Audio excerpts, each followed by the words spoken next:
What up? What up? What up? Thank you so much for tuning in to the debut episode here of Backwards K Baseball.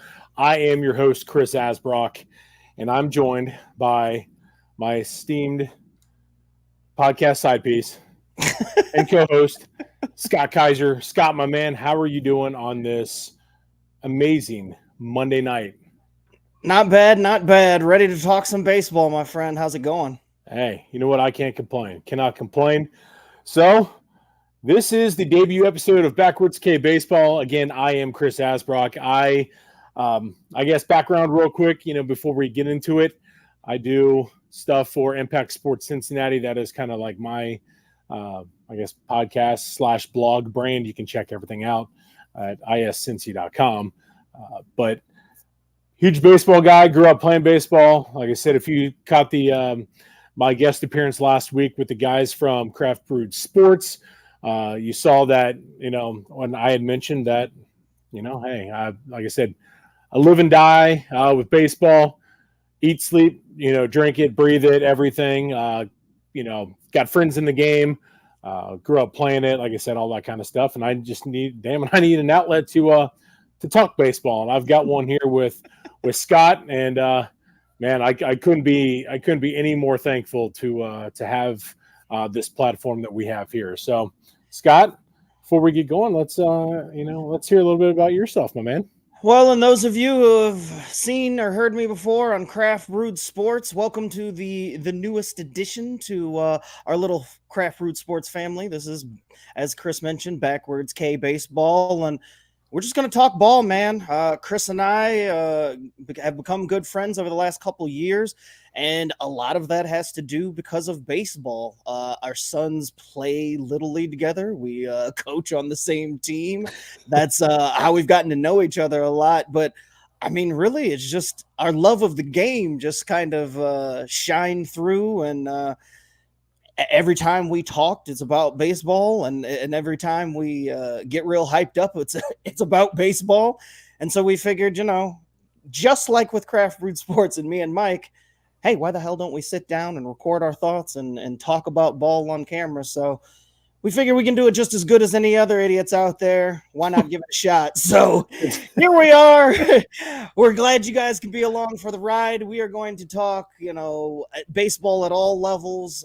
Chris is more, he's more all ball. It doesn't matter what level it is. I'm more of a pro guy, and I dabble in, the college game a little bit, but Chris is the go-to on those sorts of things more, and especially at a more local level. But again, we both love baseball so much that it doesn't really matter as long as it's baseball being played. I mean, I can talk about it at any level, but where I follow is mostly pro. So we're gonna give you a little bit of taste of everything. Not much super structured, but we're gonna have a good time. We're gonna have fun. Going to hit you with some of the news and insight, but a lot of times, if you've watched Craft Brewed Sports, we're just going to sit around and bullshit. So hope you guys enjoy, and like I said, we're here to have a good time and talk ball. Like I said, and I've been saying it all along, come for the jackassery, stay for the baseball talk, man. That's what this is all about. So let's get into that jackassery here. MLB offseason. So Major League Baseball is, I would say, one of the best sports, let me rephrase that, best professional sports when it comes to the offseason and keeping their fan base involved at all times. And there's nothing better after the baseball season ends. A couple weeks after that, you've got the winter meetings. And that is just an incredible time. Well, we thought it was going to be incredible this year, but it turned out to be a big dud, which we will get into here in a little bit. But MLB offseason, I mean, there was so much hype for the big name free agents out there. You had Ohtani, you had Yoshi, you had obviously Bellinger, you had JD Martinez, Jordan Montgomery, Blake Snell. There's a ton of guys out there that I'm, obviously, missing. But this is the time now leading up to it. Again, this is March 4th. We are full-blown in the swing of things in spring training, and there are still some guys that are available. But in terms of the the free agents that have signed, I mean, you saw Shohei Ohtani go to the Dodgers. That was let's be real. It was expected. Now I'm wearing the Blue Jays hoodie here. If you saw me on Craft Brewed Sports, like I said last week, it came out. Obviously, I'm a big Reds fan here in Cincinnati, but huge Jays fan as well.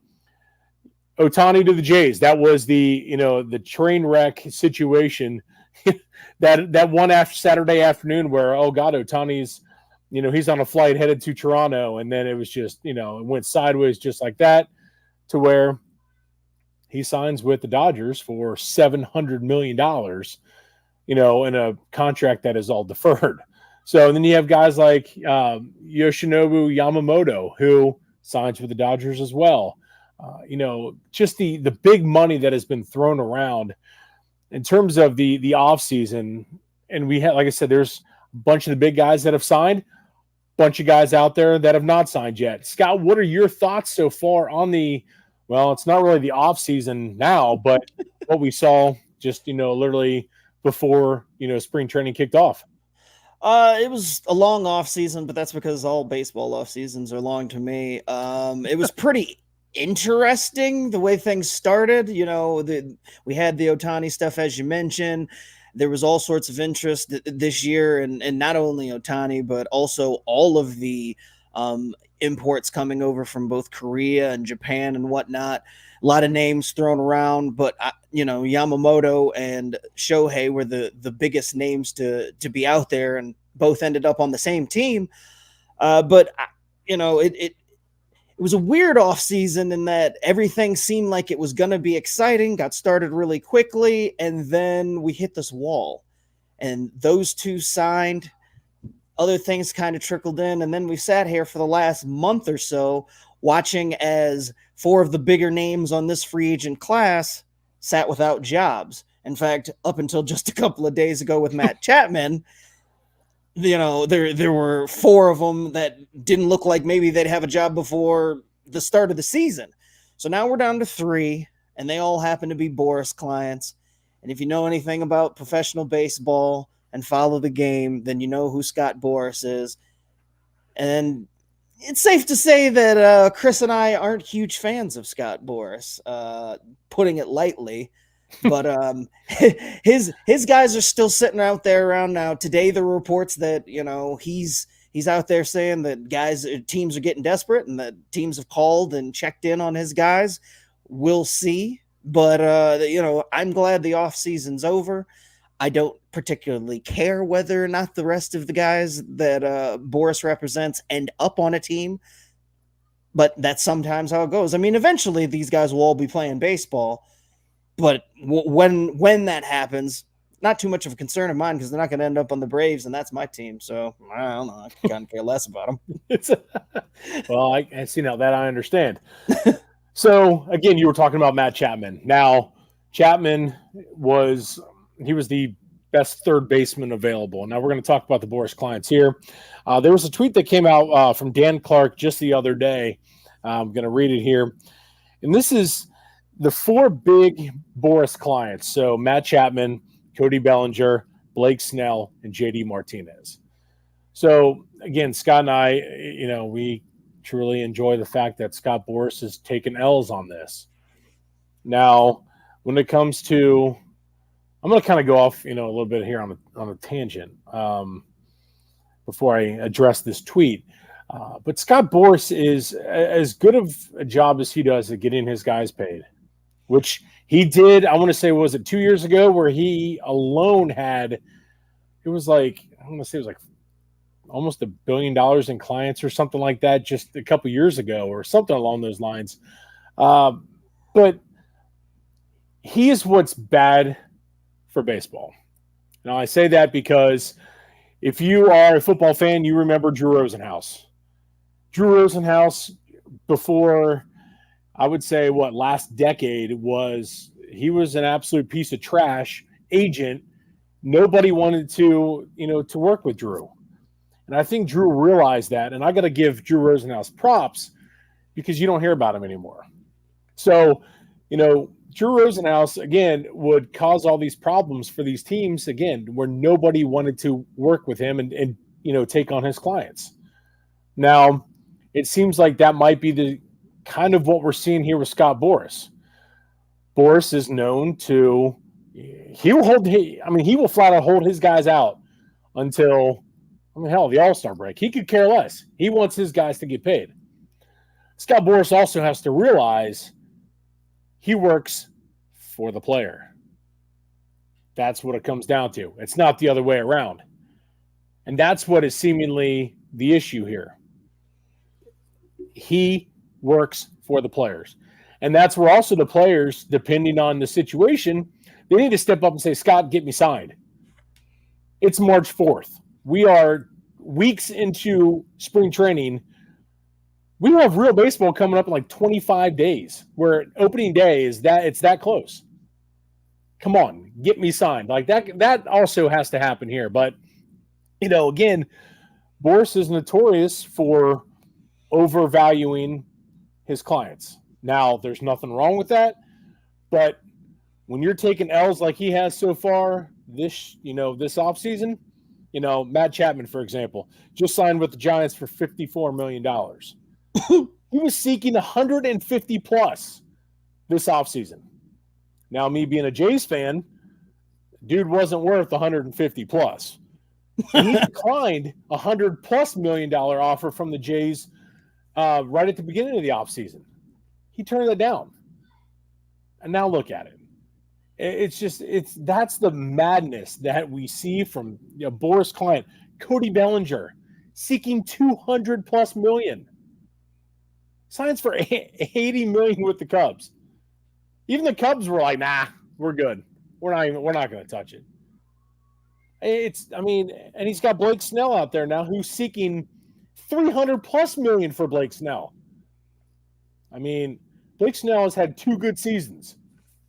And that's it. And granted, he won the Cy Young those 2 years, but you never know what you're going to get from Blake Snell. So is that dude worth $300 million? Not a chance.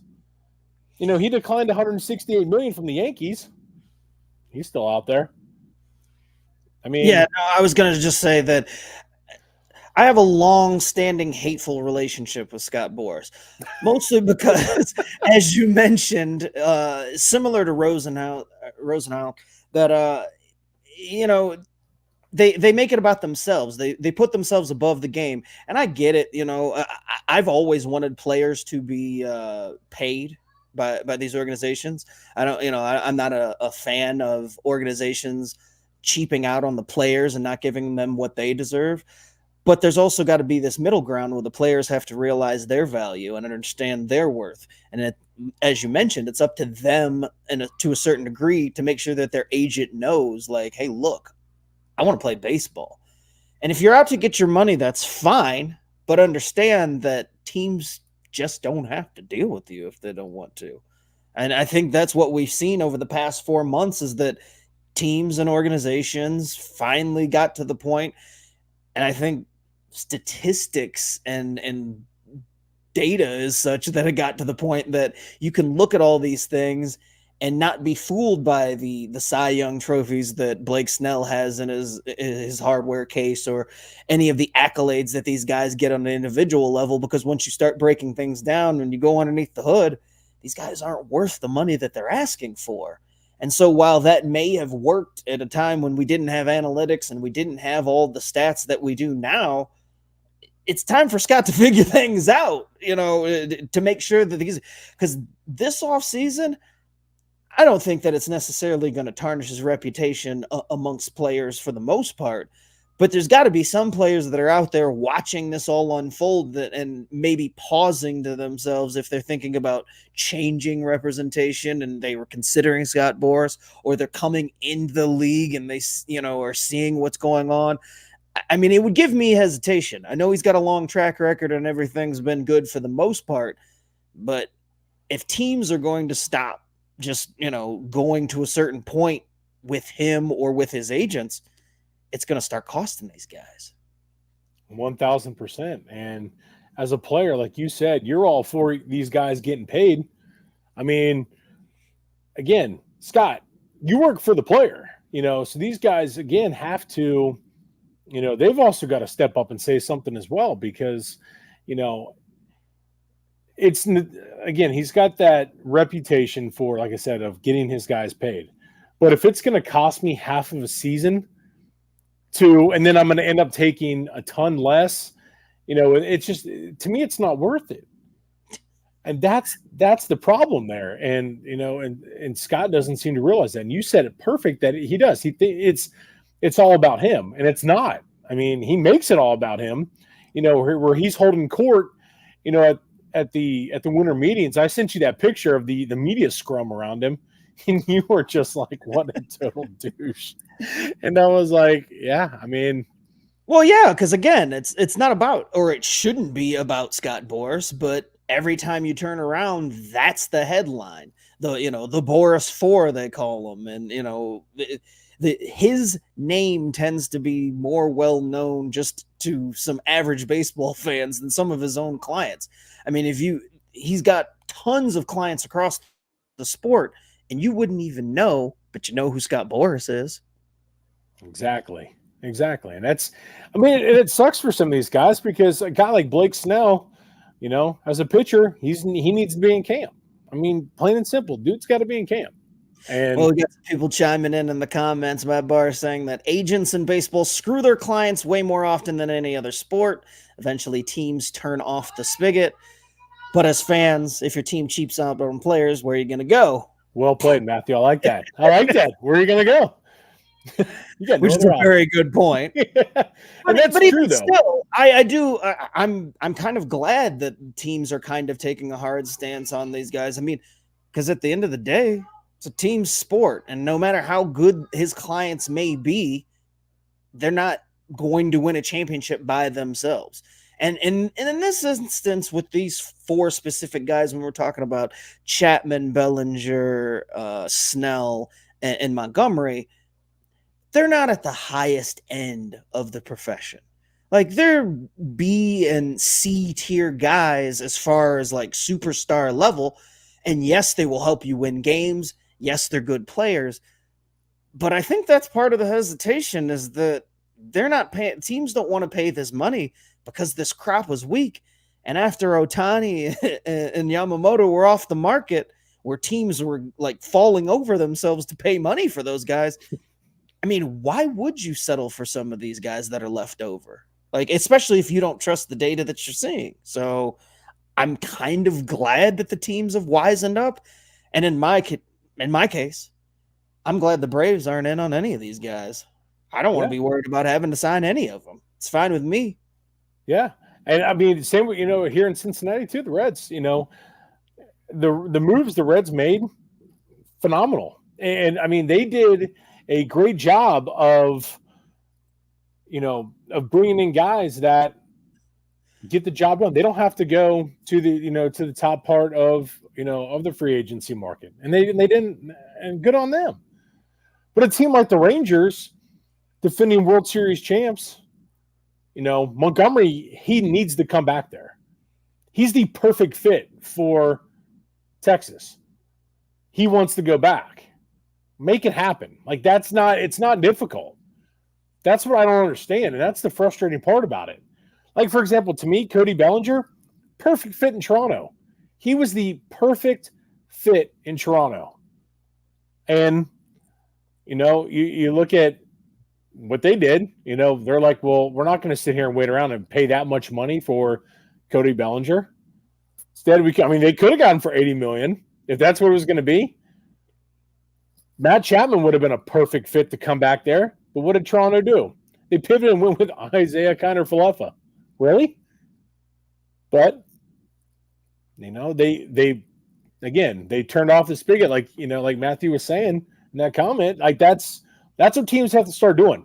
You got to put your foot down, to really show, an agent like Scott Boras, like, you know what? Screw you.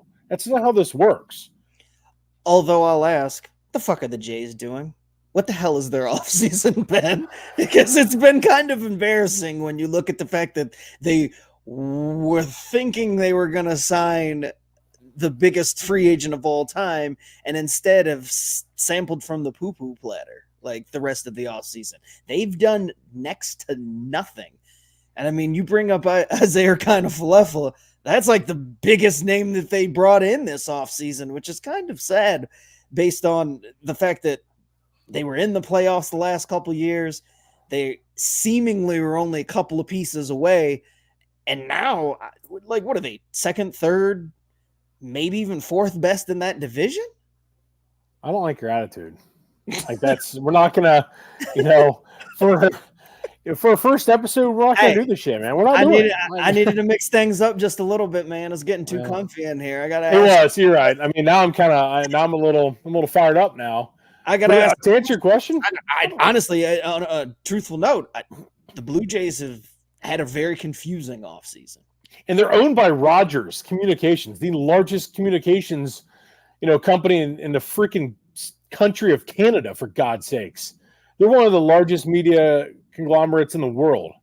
And you can't spend money. Now, going into the offseason, it was said that they had two budgets.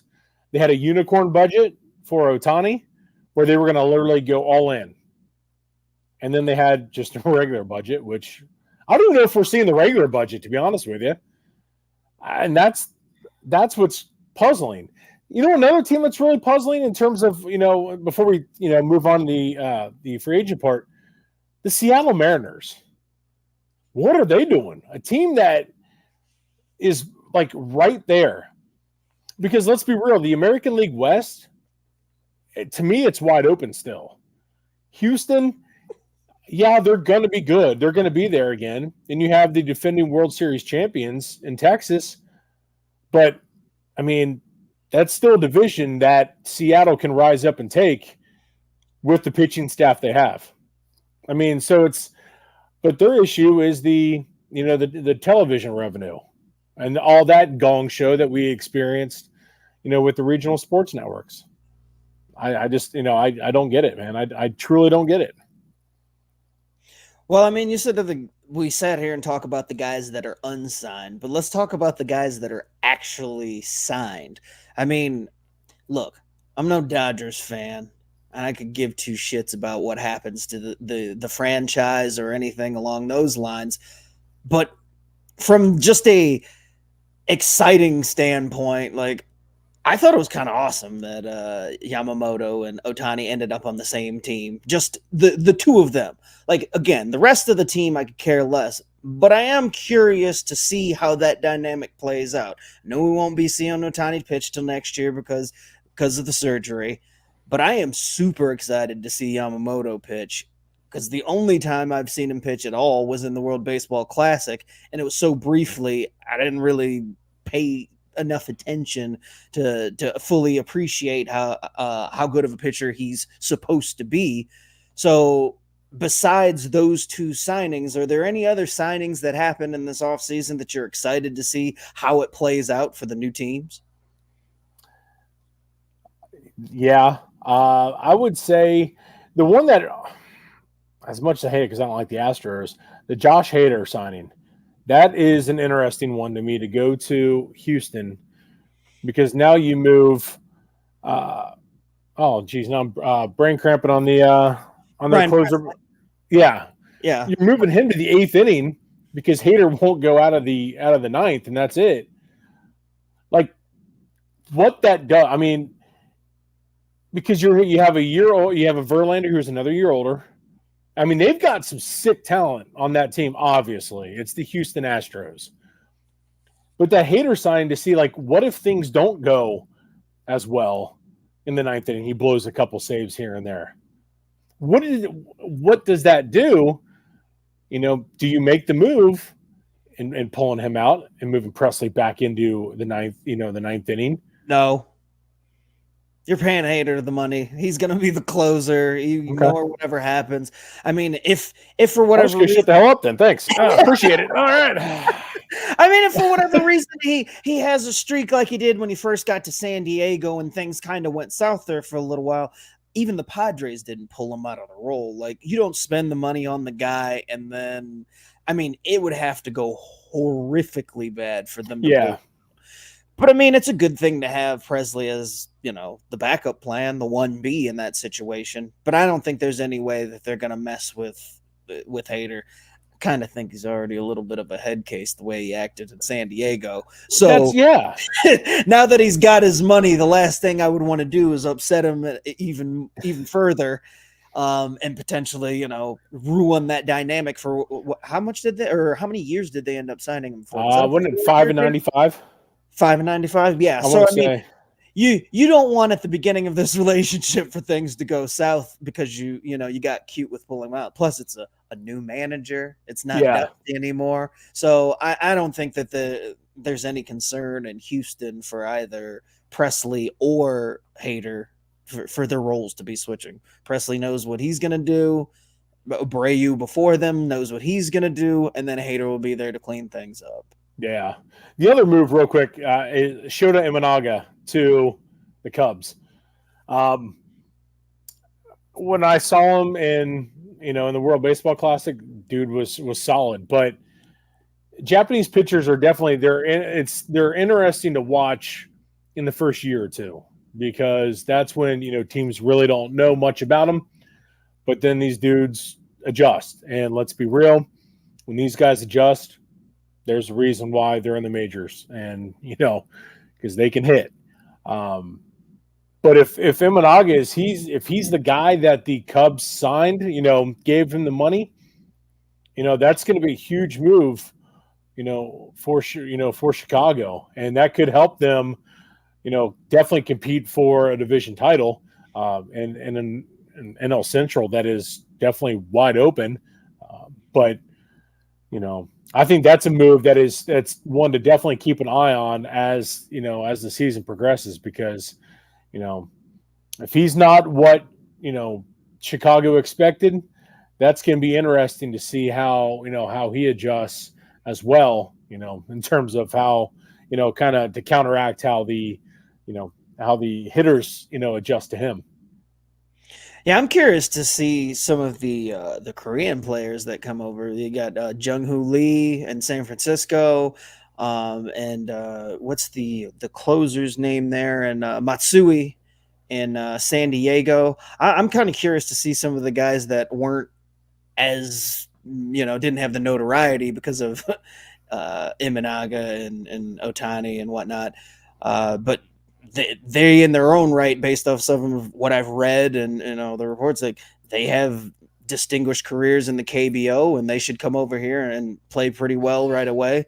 So it'll be interesting to see how those moves work out for those teams too. It's not just the biggest names that should have some impact in the upcoming season and moving forward.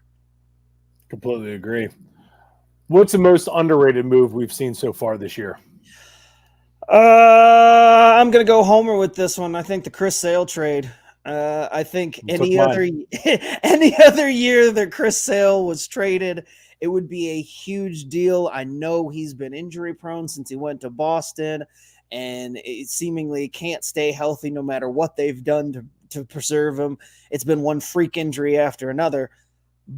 But for the Braves to have gotten him for Vaughn Grissom and a Coke and a smile, I think it's a pretty solid move. I mean, even if he's injured, again, this important, I fully expect that he'll spend some time either being managed because he's hurt or straight just put on the IL to preserve him. As long as he's there in September, that's all that really matters. But I love that move. So assuming he's available when they need him most in September, it'll probably be one of the better moves of the offseason. That hands down is the most underrated move. And I mean, he was one that I think just needed a change of scenery as well, because I mean, let's be real, since he got to Boston, it hasn't gone, as smoothly as I would imagine he had hoped. But man, you go to Atlanta, and it's, I mean, the pressure's not really on you. I mean, you've got some dudes in that rotation, and all you've got to do is just go out and pitch every fifth day.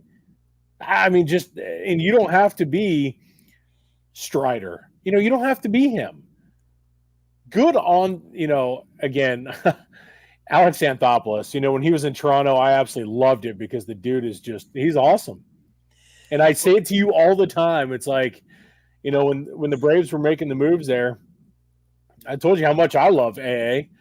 I mean, that guy he's not afraid, and that's best GM in all of baseball. hands down. He is. Hands down, he is. And I was so bummed when they parted ways with him, and I'm like, what are you doing?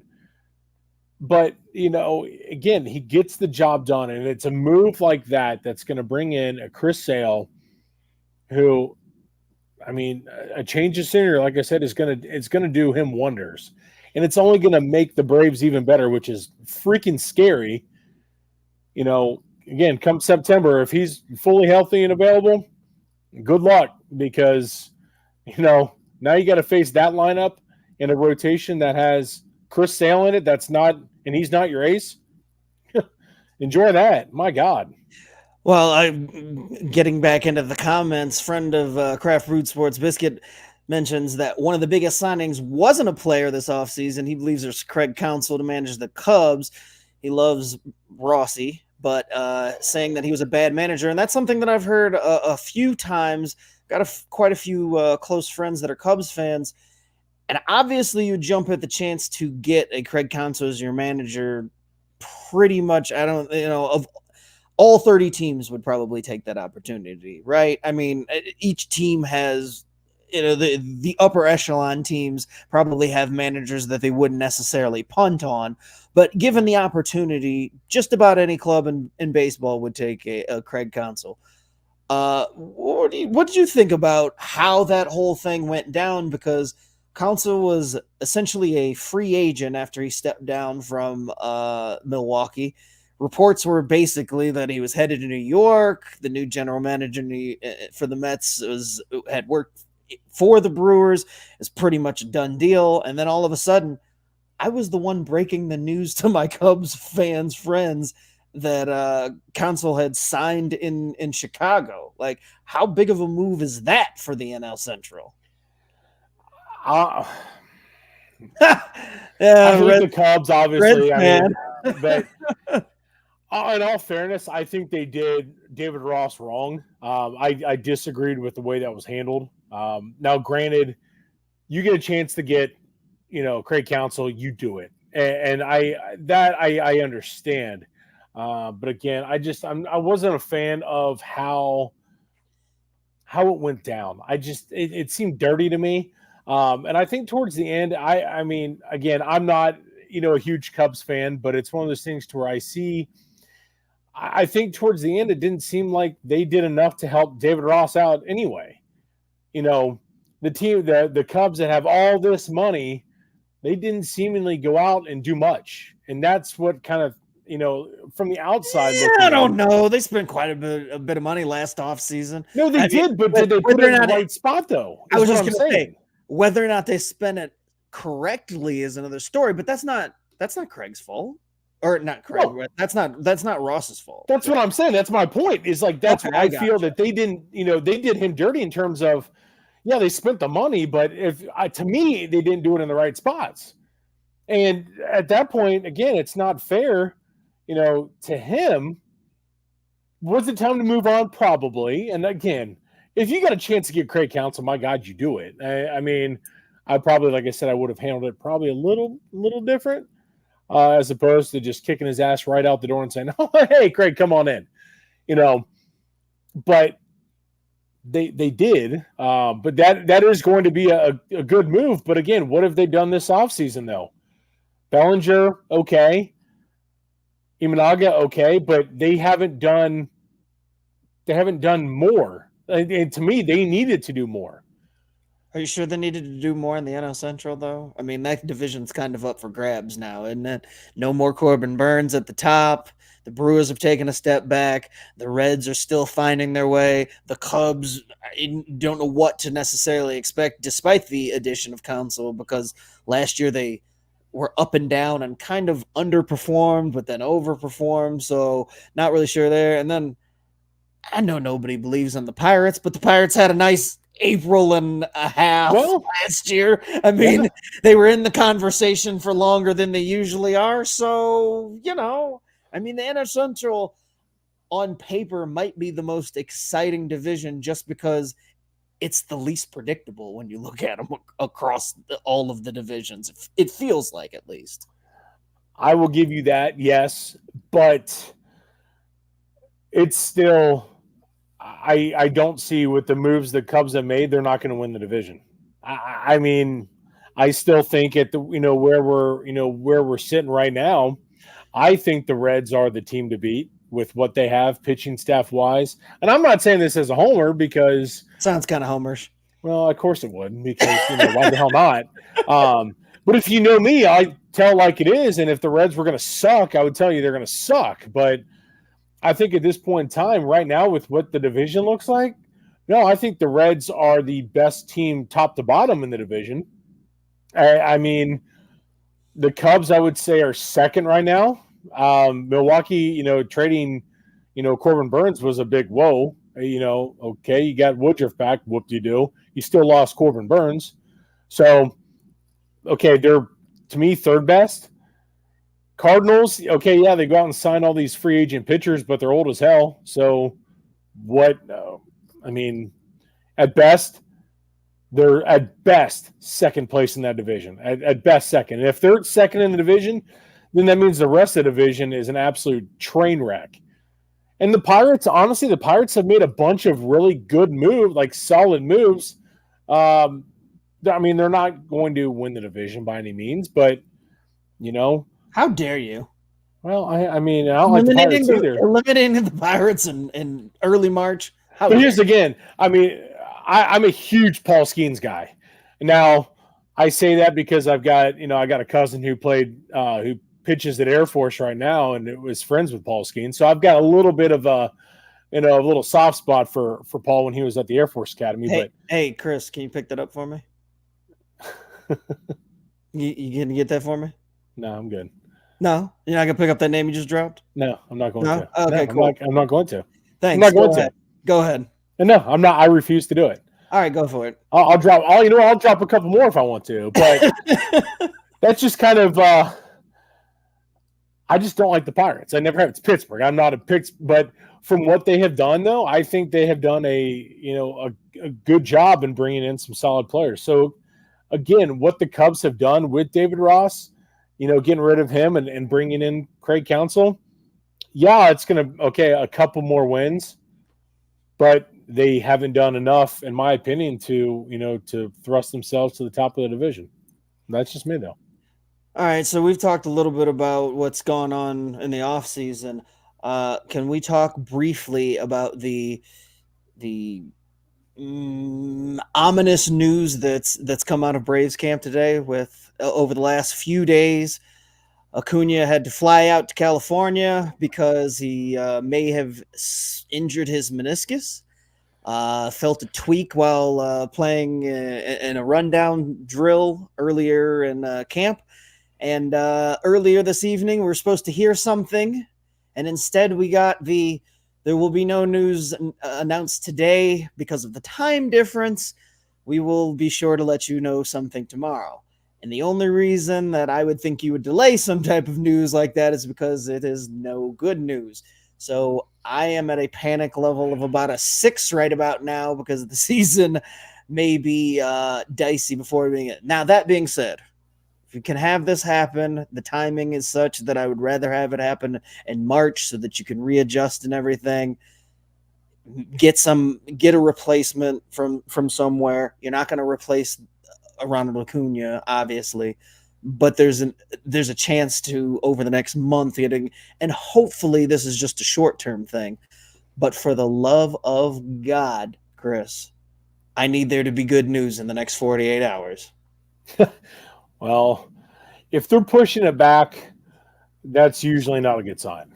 Now, for your sake and for the sake of all of baseball, you obviously don't want a player of that caliber to be out for an extended period of time. That would be, just awful. So that's not, it's not ideal. It is kind of odd that they did push it back, but again, like Steve Phillips always says on the leadoff spot on MLB Network Radio, when you hear that, it's usually not good.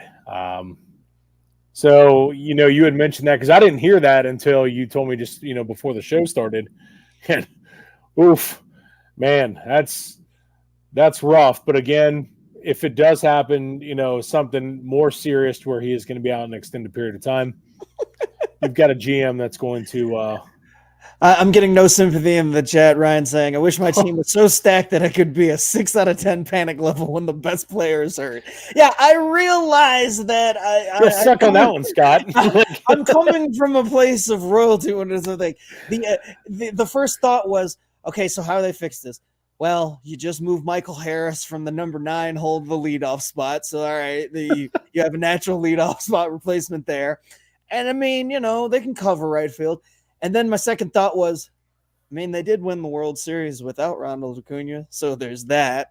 And with a much less stacked offensive team at the time. So it's not the worst thing. This probably takes him out of the 100-win conversation if he has to miss more than a couple weeks. But, I mean, winning 100 games doesn't mean shit if you're not going to win the title like they've done the last 2 years. So I get it. Nobody's giving me any sympathy, but I'm looking at the big picture too. Baseball needs Ronald Acuna, damn it. So, let's all hope for the best. Dude, you're such an entitled ass. Like, that is just, I mean, come on.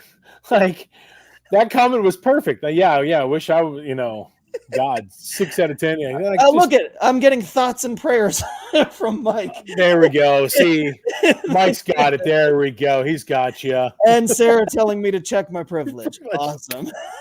Yes. Ryan Knight making sure that I don't kiss his ass. First of all, I said we might win less than 100 games, so that would be a problem. I mean, you got a level of consistency. You got to make sure you get there. Dude, you're like the Scott Boras of this podcast here, you ass.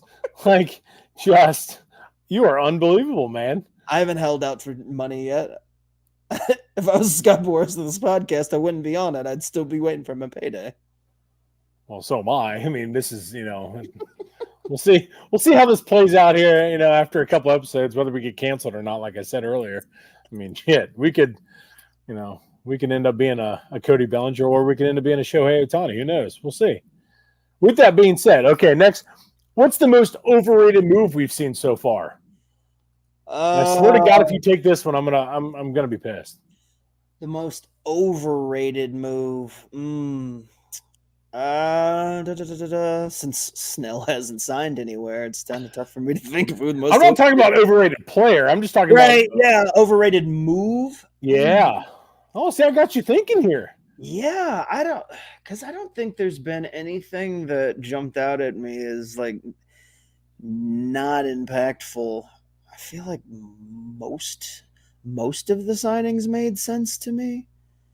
I mean, not just the sign; it could be a trade as well.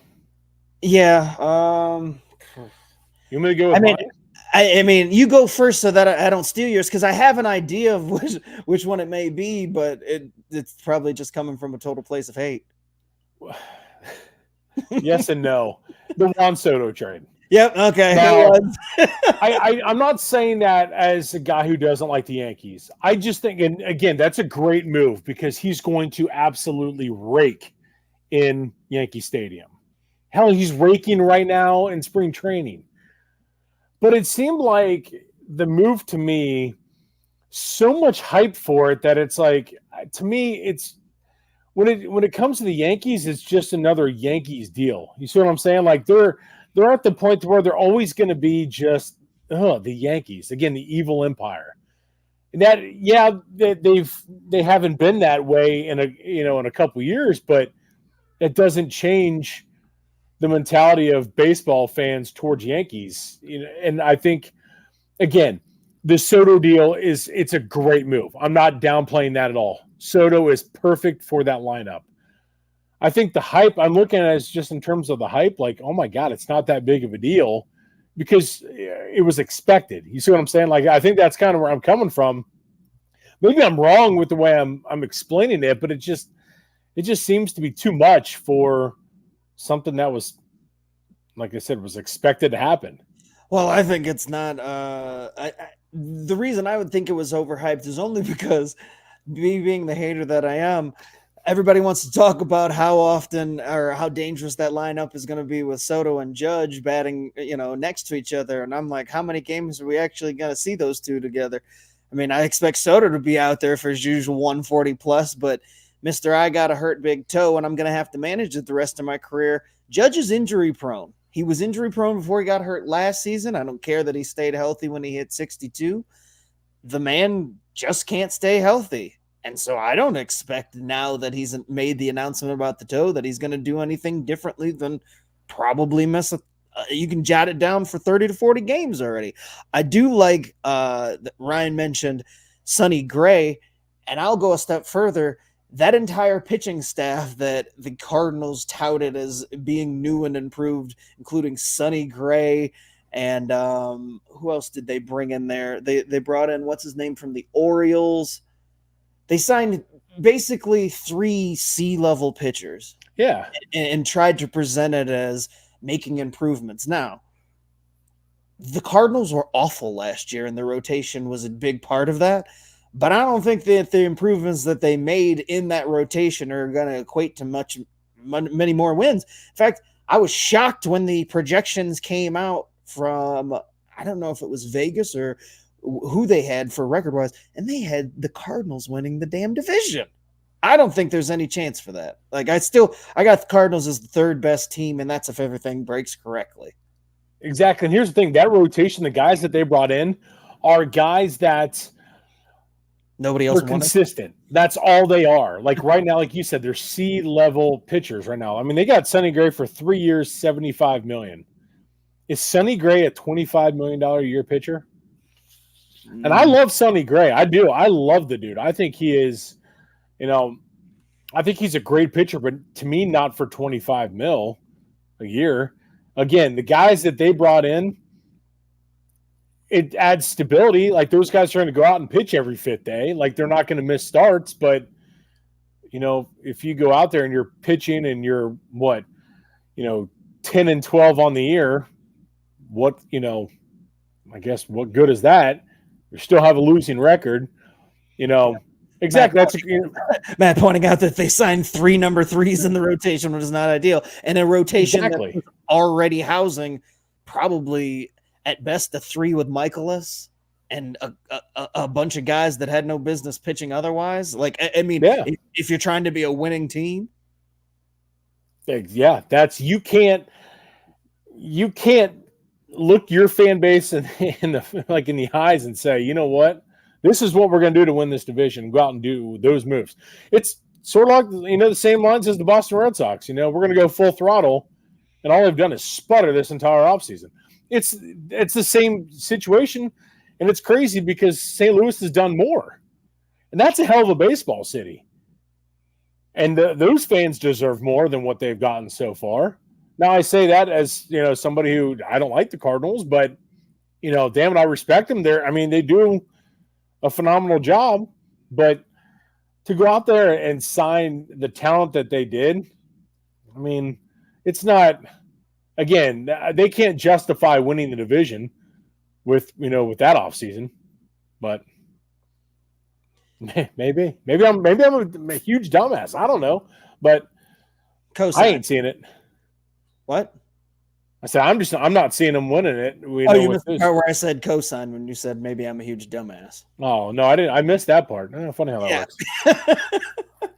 works. Well, we talked about Skeens. We talked about, getting through the offseason. But how about the fact that when we've tried to watch some of these spring training games, or in the case of Skeens facing Holiday and the game itself featuring 4 number 1 picks from the last 5 drafts, because you had Adley Rutschman in there as well. And yet the game was not televised. Because why? Because MLB. That's why. So while you may not be able to watch your own team play for a bunch of dumb reasons during the regular season, when there's a chance to prop up the game and you have this small window that baseball can showcase its premium talent, both current and incoming, total ball drop. It's a huge ball drop. total whiskey tango foxtrot moment from MLB. Like you can't tell me that you can't televise some of these games. There you go, Mike. I appreciate that. Mike saying "fuck the Cardinals" fans. I respect that. I respect that. Most Reds fans are more. Yeah, I respect that, Mike. Well done.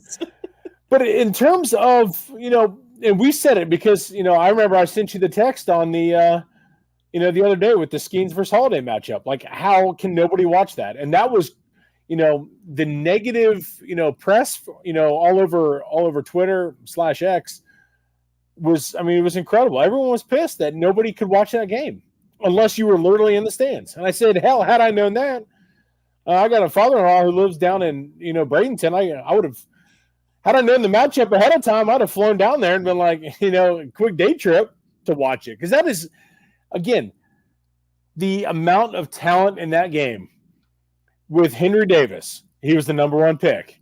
You had Jackson Holiday, Adley Rutschman, Paul Skeens, and I want to say, who was the Colton Cowser, I think, was in that as well. And he's a second rounder. But there were four. Yeah. Those are four of the number ones. Yeah. And I was going to say it was Adley, Skeens, Holiday, and there's one more that I can't remember. Henry Davis. Henry Davis. That's right. There it is. And Henry Davis went yard in that game. And it's like, but that's just what puzzled me. And that was Henry Davis went yard off of Corbin Burns. But what a matchup that is. Corbin Burns versus Paul Skeens. Unbelievable. And again, you see preseason games in the NFL, NBA, NHL. Why can't we watch them for Major League Baseball? That is, if you want to grow this game, and there's nothing like spring training. It is awesome. Just a laid back, atmosphere. It's just awesome. And you're not going to sit there and show games for any teams, or obviously they do, but like the majority of your team's games you're not going to show. And then you're not going to show a game that features 4 number 1 draft picks in it. That's just baffling to me. And for as much as I love Major League Baseball, it seems like they are 1 step forward, 2, 3, 4 steps back. And I don't get it. They can't get out of their own way. Yeah, Matt pointing out that baseball is a sport that should be free to stream always. Too many games, let the people watch. Definitely spring training. It shouldn't be as hard as it is to get a camera on any of these games. Mike pointing out that Major League Baseball dropping the ball on something, shocker. It is a constant refrain when it comes to baseball promoting their game and trying only baseball could take what was one of the most successful seasons that they've had in a while, just from a popularity standpoint, an attendance standpoint, and kind of drop the ball with the offseason and the way things have gone since last season ended. Now, it's not entirely their fault. They don't control the owners and the teams and who signs what and how free agency goes. But you've got that stuff that happened with guys not signing. You've got the fact that, the commissioner's out here saying that he's going to force more rule changes or would like to. And we just got off a season where there were a bunch of rule changes that everybody was in favor of. But it's like, man, hey, can we breathe first? Can we let these changes settle before we end a new one? And then Ryan bringing up the question that's, seemingly been on everyone's mind this entire offseason. Is the Bally Sports thing fixed this year? What's the story with that? Basically, we still don't know. It looked like we were headed towards no more blackouts. Major League Baseball was going to reacquire the rights to all the teams, broadcasting rights within the next few years, but at least this small group of teams that's kind of in limbo, and we were going to be able to have no more blackout restrictions moving forward. But then there was a deal signed with who was it that ended up buying Bally out to stop the sale, which would have reverted the rights back to Major League Baseball. Basically, we're stuck in the same place we were before. There's going to be blackouts this season, and it may be a longer term thing, or we may find that there's more games on Apple Plus. End of the day, you're not going to be able to watch the games like we should, and it's a damn shame because in your local market, there's no reason that you shouldn't be able to watch baseball as freely as you want to. Well, from what I understand, it sounds like the Bally Sports stuff has been taken care of, but for this year, and that's from what I understand. Now, I could be completely off base on that, but what it sounded like from what I heard, that Bally had struck a deal to where they were able to make the payments or partial, maybe not the full payments to some of these teams, but they're out of, I don't want to say the bankruptcy part of it, but they're able to at least get through this year. But after that, it's all up in the air. To me, let Major League Baseball take over the rights, take over the streaming of it, and go from there. It's not hard. It's really not difficult. And yeah, Mike mentioning that this is likely the last year that the Reds will be on Bally's, and it should be for a handful of other teams. I think Kansas City, Texas, St. Louis, Cleveland. Yeah, Atlanta's nearing the end of their deal with Bally's as well. I know they signed that deal with Bally's, and it's changed hands, I think, twice since then. But they made like a 20-year commitment for a TV deal, and it was horrible money, and they're just now about to end it, I think, in 26 or 27. So at least we'll be able to have, again, most of the league reverted back to most of the teams reverted back to the control of the league. So hopefully I'm optimistic by 2030 that all teams will be, and then my hope is that we'll be able to buy individual team views, and you won't have to pay for the entire thing. You can just watch all of your own team's games if you want to. That's how it used to be, though. But well, I know they because I got neighbors who were Yankees fans, and I know at one point they were able to buy just the Yankees package, but that was, I want to say, just a couple years ago, and they got rid of that. So I don't know if that's gonna, if they'll revert back to that. I mean, if they do, fine. I mean, it's awesome, but again, not showing all the games, it's unfortunate, and I don't understand. Mike pointing out that we can blame the Dodgers and the Yankees for why Major League Baseball hasn't already taken control, because they make too much and didn't want to share with other teams. Yeah, those big money local revenue contracts that some of these teams have has been kind of what screwed up the entire thing, from the macro level, because those teams were never going to be a part of getting into any type of deal because they had their own thing. They were basically the Notre Dame of Major League Baseball. Yeah. I mean, the Yankees have Yes Network. I want to say Dodgers, aren't they? I want to say AT&T. I can't remember, but they're so, like, their media rights are so huge that, I mean, and that it's obvious. I mean, it's a no-brainer for them, in terms of their media package, but it sucks because, again, those are the teams that are going to hold everybody else back. And it's a damn shame, because not being able to showcase some of these players on a nightly basis, you want to grow the game, but you're holding yourself back. And that's unfortunate. And it makes no sense. Now, maybe the fact that we have Ohtani in Los Angeles, not an Angel, but a Dodger, because let's be real, the Dodgers are much bigger than the Angels are. That might help, change things. I don't know. Maybe I'm just, woefully optimistic on that, because maybe I just want to see, these stars showcased like they should be. But unfortunately, we haven't seen that yet from Major League, that commitment from Major League Baseball. When you've got Ohtani and Trout on the same team and they never made the playoffs, I mean, are you freaking kidding me? Well, I mean, you can't really blame Major League Baseball for that. No, but it's like, it's that kind of stuff, though, that you just, it's ridiculous. I mean, they didn't showcase them, and that's them not making the playoffs has nothing to do with Major League Baseball, but it's the fact they didn't showcase them like they could have.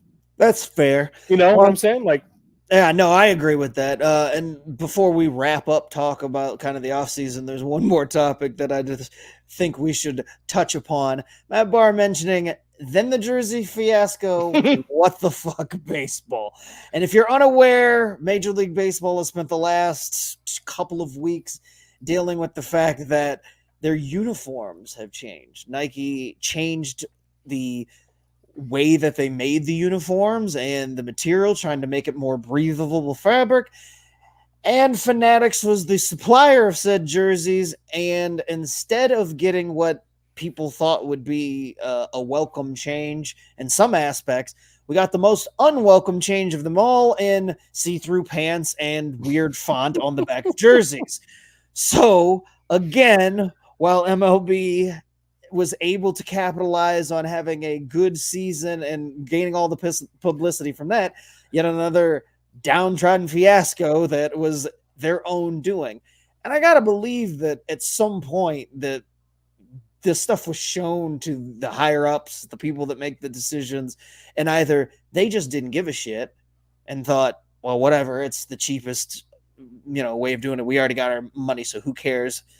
Basically, shut up and play to the players. Or they never saw it, and that's just as egregious because they didn't take the time for quality control. That's a huge problem. Like, I just don't. It's just like you see how this is all played out, and you just all you can do is shake your head. I mean, you go from, awesome uniforms. Granted, they were, players were complaining that they weren't, they were heavier, performance-wise. And I get that. When you're playing on a hot-ass day in the middle of St. Louis and, in August, I get it. You want a little bit more breathable jersey. For sure. Understandable. But then you go from that to these letters that are normal to, micro, and then you got these pants that are see-through. God love Major League Baseball. I mean, again, they just Biscuit saying they got the uniforms from Temu. That's so true. It had to be where they came. I mean, it's just where they came from. I was thinking Wish. Yeah, it's exactly. But apparently, I had also read too that Fanatics has been making the uniforms for Major League Baseball since I want to say it was like 2007, which that seemed a bit extreme because I didn't think Fanatics was around that long. But apparently, they were saying that Fanatics has been making jerseys for a long time already. I didn't realize that because I thought Majestic was the last jersey provider, and I didn't think they had anything to do with. That's what I mean. Like in terms of like the manufacturing. The manufacturing. Yeah, that's what I'm saying. I didn't realize that. I didn't either, and I just thought that was kind of their own. Yeah, I was a little stunned by when I read that, and I'm like, well, okay, maybe. Mike has a conspiracy theory about the uniforms, though, saying that the owners did it on purpose so that the players would try to include it in the next CBA, and the owners could get the union to bend on something else. Dude, now my mind's in a pretzel, man. I was just gonna say that I hadn't thought about that, but that is something that baseball would do. Oh, they totally would do it. 1,000%. That would be totally in the cards, and I would get it. I would oh man, Mike, dude, what are you doing? I'm all messed up now. Matt saying that they got the money, the Temu money from the Super Bowl commercials was from MLB blood money. Yeah, well, yeah, and I mean it's funny because now you're seeing some players coming out and defending it, and like you were saying, Nike athletes though, only Nike. They're towing the company line on that one. And then you got the other guys out there just blasting them. It's going to get figured out. But then I read something today that the Kansas City Royals have normal lettering on their uniforms. Oh, they were allowed to. Yeah, they made a deal with Nike that they didn't have to change the lettering, and they were able to keep the old style uniforms. Good on Kansas City. I have no idea what the conditions were or how they were able to get all teams. The Royals, like, really?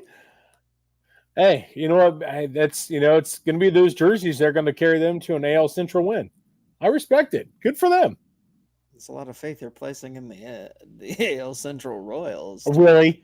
To get it. Well, done. I mean, here, let's get to it. Like, we're gonna over the next couple episodes, we'll break down, the divisions coming up and everything like that. But let's be real, Scott. The AL Central sucks. Yeah, come on, terrible. Yeah. So and the Royals have made the moves. It's that they could easily win that division off season. Yeah. Yeah. So don't tell me that. Don't sit there and dismiss the Kansas City Royals like that. We're not going to do that tonight. That's fine. I mean, yeah, exactly. Thank you. I appreciate What do you want to talk local baseball? Yeah, let's do that. We'll touch on some little college ball here. We've got some programs in the tri-state area that play big time baseball. You have Cincinnati in the Big 12. The Big 12 is one of the top conferences in all of college. College sports. It's obviously a Power 5, but in terms of college baseball, the Big 12 is a premier conference. And then you have NKU, who plays in the Horizon League. NKU is no joke. Xavier in the Big East. Xavier continues to, they will go and play the big dogs each and every week, and they will, they'll shock some teams. Dayton in the A10, they've made a couple, they made some waves earlier this year. And then you have Miami in the MAC. Miami's, they've played some big name teams so far. But just quickly, I mean, in this tri-state baseball report here, I'm kind of going to talk, a little college ball real quick. And then also when the high school season starts up, talk a little high school baseball. Before that season starts, again, if you get a chance to check out some high school baseball, do it. There is a lot of elite talent in this area that are, some of this talent is most likely going to be drafted in this year's draft and even in the 2025 draft. And you got some dudes that are going to be going to play high-level D1 baseball, next year and the year after that. So make sure you check it out. But in terms of some college ball here, the Cincinnati Bearcats, first year in the Big 12. They are 7-5 right now. They are coming off of a series against Northern Illinois where they took 3 of 4 at home in Cincinnati. UC has, in terms of the season so far, they've played Jacksonville, which, they lost 2 of those games. They've played NKU. They played Ball State, Illinois, Xavier, Oakland. Their schedule so far hasn't been too strong. They did play Coastal Carolina. That is a team that I'm a huge fan of. And Coastal absolutely walloped them 25-2, and that was in Conway, South Carolina. But UC right now, 7-5. They do play Akron midweek in Cincinnati before they head to Manhattan, Kansas to take on Kansas State in their first Big 12 series. So that is one to watch as well. NKU on the Horizon League, like I said, they're 4-7. They have played Tennessee Martin. They've played Georgia, Morehead State, Cincinnati, but they made history this past weekend. They took 2 or 3 from Missouri from the SEC. That's the first time they have ever taken a series against a Power 5 team, and they did it on the road in Columbia, which is awesome. And NKU, my alma mater, so I'm going to be a little pumped up about that. They continue to do, a good job, in what we've seen so far from them. They did go on the road and lose 3 straight to Georgia. Georgia is a great, they're a great team in the SEC as well. But then going and rebounding and taking 2 or 3 from Missouri is awesome. So congrats to the Norse for that. Xavier, again, like I said, they're a team that they don't care. They will play anybody, anytime. You goddamn right we will. Hey, you watch your mouth, man. You watch your mouth. Hey, I'm just here to cheer on X. That's this is it's a local segment. I got to be nice, even though I'm not a Xavier guy. But Xavier started off the season taking on 10th ranked Clemson. Clemson is, they are a solid program in the ACC. They did lose all 3 to start, but then they went on the road and faced Louisville. Louisville is a premier program in the ACC, and beat them 9-1. Good on Xavier. Again, like I said, they will play anybody anytime. They did, they took 2 or 3 from Lipscomb. Then they beat UC in a crazy back and forth game. That was at Xavier. That was an incredible game. If you get a chance, go watch that. You can watch that on ESPN Plus. That was from Tuesday the 27th. So that's an entertaining baseball game. They just went to Fort Myers and took on Florida Gulf Coast. where they took 2 of 3 in that series. But then now they face midweek Louisiana Tech, a team that is undefeated, I believe. Louisiana Tech is coming off of a tournament win this past weekend. I want to say it was the Battle at the Ballpark tournament. Louisiana Tech is no joke, and Xavier's got them for 2 before heading to LSU this weekend to take on the LSU Tigers, the defending national champions from Alex Box Stadium. That is going to be that series is going to be all on ESPN Plus this weekend and SEC Plus, I think, as well. So that is a series that you don't want to miss either. Matt wants to know who wins, a college all-star team using metal bats or the worst team in Major League Baseball. Oh, man. Unlike the college versus NFL, worst team in NFL beating or losing to Alabama, I think this question actually has merit. Like, this could actually be an interesting matchup if you had the very worst team. But I don't know. I mean, most major league pitching is so good that even the best major league or the best college hitters, unless they were all on one team and all having their very best day, like, I don't even know how that would stack up, but I would love to see that matchup. That would be awesome. And I love Miami and Dayton. Good on you guys, but I'll touch on you guys next week because I'm more intrigued with this question than what I am with with those two teams. Man, that is a Dayton. You're good. What's that? I said nobody gives a shit about Dayton. You're good. Okay, yeah, fair enough. Yeah, I don't really care there. I'll give Miami because I do like Miami, but All-Star. Oh man, there's some. Like I said, there's some dudes. I mean, like last year, Dylan Cruz from LSU, dude, he can step in right now. I mean, there's a good chance you might see him, this year with Washington. You've got guys like Wyatt Langford, who is now with Texas. You'll see Wyatt Langford this year for the Rangers. Dude, then you've got, some of the pitching staff. Luke Holman this year with LSU is now their ace. Luke Holman taking over, almost has identical stats as Paul Skeens did last year through the first couple games, or first couple starts, I should say. Man, that's a good question. This, like you were saying with the NFL, that's there's no comparison there. You can't do it. But with baseball, you might see something there. That's a especially with college kids still being able to play with metal bats. And the talent wise too. Like I said, there's some pitchers out there. Oh, some of these college pitchers, like I said, can flat out deal. Hagen Smith from Arkansas, he just struck out 17 against Oregon State. Was it last weekend, I want to say. Guys like that, like I said, Luke Holman, Trey Yusevich from East Carolina. Dude, there's some dudes out there that can chuck it. And there's some dudes out there. Tommy Tanks can hit with LSU. Oh, man. That's a good one.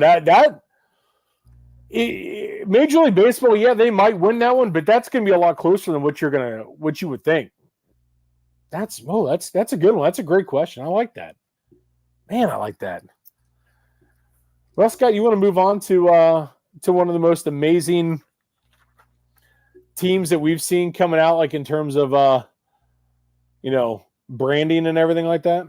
Absolutely, because Mike and I have always discussed whenever we've had the opportunity how amazing minor league baseball hats are and minor league branding. They do it better than just about anybody else in the sporting game. Talk about the most recent find that you were able to acquire. Yes. This team is the Danville Dairy Daddies. They play, I got to look it up here real quick. I want to say it's they play in a league in Virginia. I want to say, I want to make sure I give them the right credit here. Let's see. Oh, I just had it up. Danville Dairy Daddies. Let's see. Yeah, they're in the Old North State League this summer. They play on the Field of Creams. The Field of Creams. The Field of Creams. And it is literally... they are the second team of the Danville Otterbots. So they are, it appears to me it's a summer college team. and they have rebranded. You'll see a lot of like college teams will do. Yes, bam. That is McCreamy. That is their mascot, and that is unbelievable. I mean, so for those of you listening, it just popped up a picture of the Danville Dairy Daddies have released a pink hat, or a pink brimmed hat rather, but with a cow logo. It is fantastic. Again, minor league baseball at its finest. if you get a chance, literally go on their Twitter account, and I mean, just scroll through it. There's no, you are in for just an abundance of entertainment. I mean, they had one yesterday, with it being Sunday, obviously the day of our Lord. Forgive me, I can't say this without laughing. Forgive me, Father, for I have skimmed. Hashtag get milked.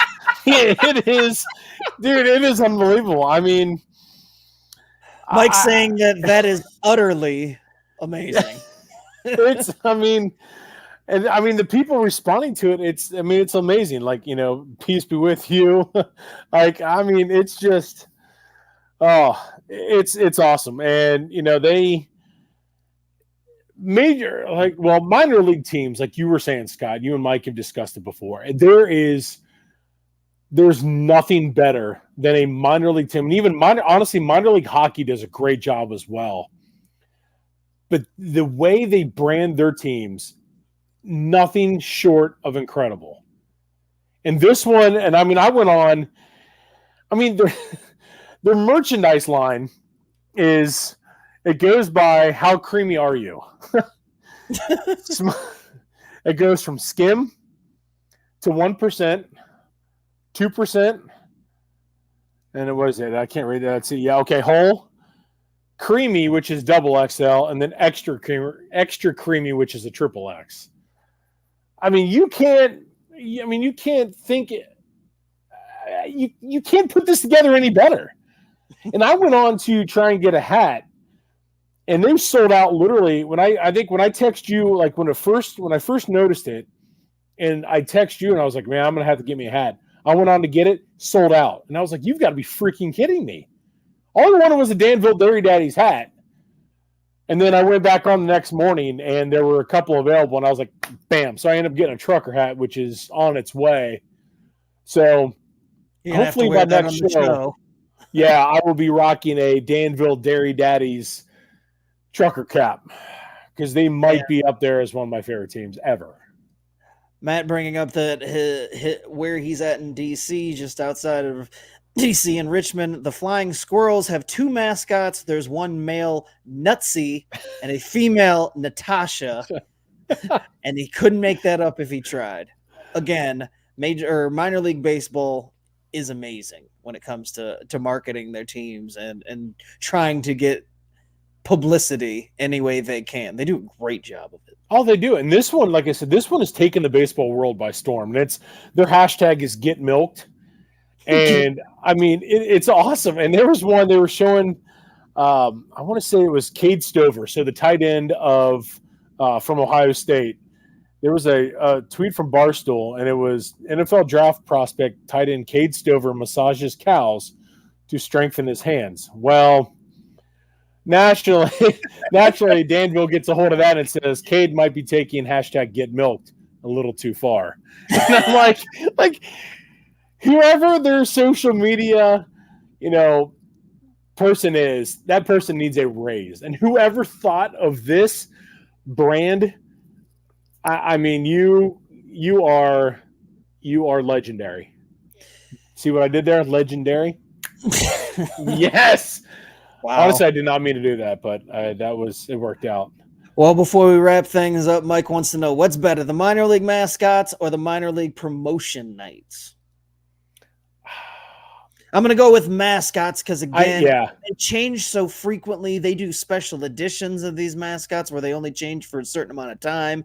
The logos, anytime there's an angry, inanimate object that becomes some type of logo for a baseball team, it's awesome. So while the promotional nights are fun, I think the everlasting special edition or short-term rebranding of some of these teams is cream of the crop. See what I did there? Oh, just piss right off. I mean, God, this is gonna be. Oh, damn it! Like, oh, I don't know if I really want to do this show anymore. This is gonna be a Cool. long.